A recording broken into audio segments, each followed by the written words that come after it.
আল্লাহ রসুলের কাছে আসলেন।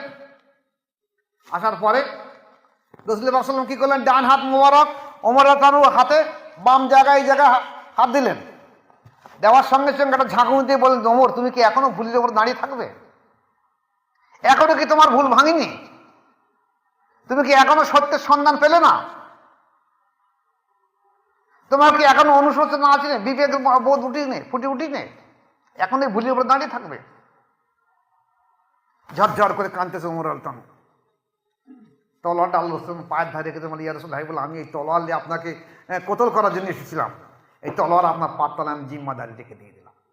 আপনি আমাকে কলেমাটা পাঠ করিয়ে দিয়ে দেন।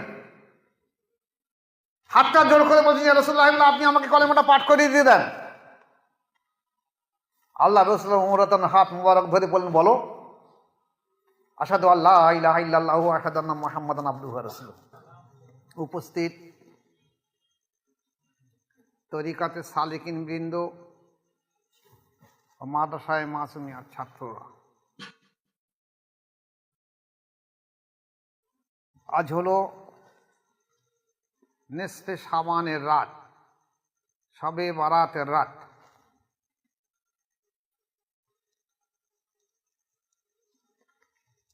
প্রত্যেকে এ রাতটা আমলের মাধ্যম দিয়ে কাটানোর চেষ্টা রাখবে।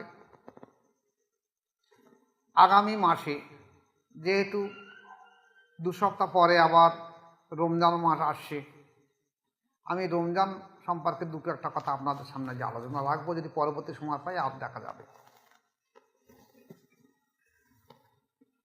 দেখুন, কোরআন শরীফে আল্লাহ পাক বলেছেন, বিসমিল্লাহির রহমানির রহিম, কুতিবা আলাইকুমুস সিয়ামু কামা কুতিবা আলাল লাযিনা মিন ক্বাবলিকুম লাআল্লাকুম তাত্তাকুন।